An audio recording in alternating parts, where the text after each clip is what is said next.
আসসালামু আলাইকুম রহমতুল্লাহি ওয়া বারাকাতুহু। আমরা গতবারে আলোচনা করছিলাম কোএক্সিয়াল কেবল এবং টুইস্টেড ওয়্যার সম্পর্কে।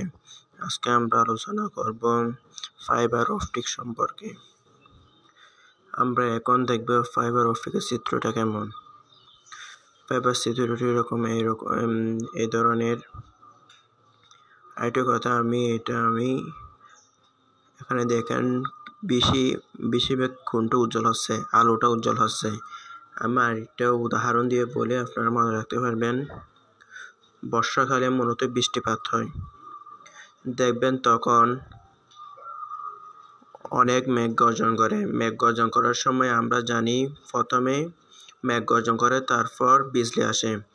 কিন্তু প্রতিফলন করা যায়, প্রথমে বিজলি আসে তারপর মেঘ গর্জন করে। মেন কথাটা হলো প্রথমে গর্জন হয়, মেঘ আওয়াজ হয়, তারপর বিজলি আসে, তারপর আলো। কিন্তু আলোটা কোনো কিছু বাধা, সব ধরনের বাধা ভেদ করে চলে আসে। তাই প্রথমে মেঘ গর্জনের আগে বিজলি আলোক রশ্মিটা প্রথমে চলে আসে। এখানে মূলত প্রথমে কোনটা বাধা না পেয়ে কোনটা চলে আসে, আলোক রশ্মিটা চলে আসে। সেটা আমরা এখন আলোচনা করব। এখন দেখব ফাইবার অপটিক কাকে বলে। ফাইবার অপটিক হলো ডাইইলেকট্রনিক অন্তরক পদার্থ। এটা মুখস্থ রাখতে হবে। ডাইইলেকট্রনিক অন্তরক পদার্থ দিয়ে তৈরি অত্যন্ত সরু। এটা দেখাচ্ছে সরু, মানে দেখেন এখানে সবগুলো একটা সবুজ, একটা নীল, একটা কমলা, এরকম কতগুলো সরু রয়েছে। এক ধরনের কাজ, মানে এগুলো সবগুলো কাজ যার মধ্য দিয়ে আলোর গতিকে ডেটা আদান প্রদান করে। এই কাছের ভিতর দিয়ে আলো আসে, সেজন্য বলতেছে ডেটা আদান প্রদান করে থাকে। এক ধরনের কাছের তন্তু যার মধ্য দিয়ে আলোর গতিকে ডাটা আদান প্রদান করে থাকে। আবার বলতে গিয়ে আমি বলছিলাম আলোটা সব ধরনের বাধা ভেদ করে চলে আসে। তাই বলতেছে ডাইইলেকট্রনিক অন্তরক পদার্থ দিয়ে তৈরি। এগুলো সবগুলো ডাইইলেকট্রনিক অন্তরক পদার্থ দিয়ে তৈরি হচ্ছে ফাইবার অপটিক্যাল। অত্যন্ত সরু, সবগুলো সরু, এক ধরনের কাছের তন্তু, সবগুলো কাছের তৈরি, সেজন্য কাছের তন্তু যার মধ্য দিয়ে আলোর গতিকে ডাটা আদান প্রদান করে থাকে। ফাইবার অপটিক সম্পর্কে 3টা ক্লাস হবে। এরপরে আমরা ইলেকট্রনিক সিগন্যালের পরিবর্তে লাইট সিগন্যাল ট্রান্সমিট হয়। এখানে কথাটি ছিল ইলেকট্রনিকের কাজটা হবে, কিন্তু এর পরিবর্তে লাইট সিগন্যাল। এখানে দেখা আলোর গতি, সেজন্য আলোর গতিকে মূলত লাইট সিগন্যালে বলা হয়েছে।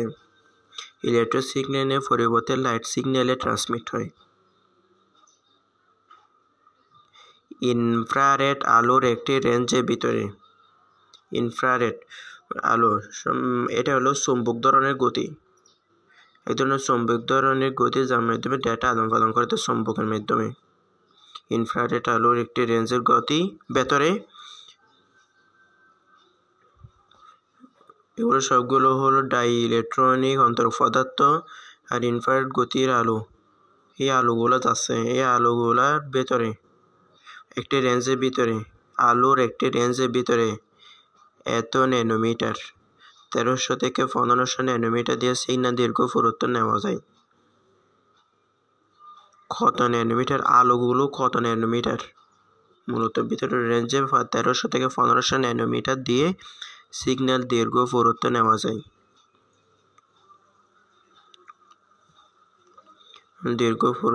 যায়। এটি মূলত কি, এটা হলো ফাইবার অপটিক্যাল কানেক্টর। সেটার নাম হলো এসটি, অথবা এসটি এর পূর্ণরূপ হলো এক্সটেনসিভ কানেক্টর। ফাইবার অপটিকে ব্যবহৃত হয়। ফাইবার অপটিক্যাল কেবল কানেক্ট করার সময় এই এসটি কানেক্টরটা লাগবে। আমরা আলোচনা করি ফাইবার অপটিক কাকে বলে।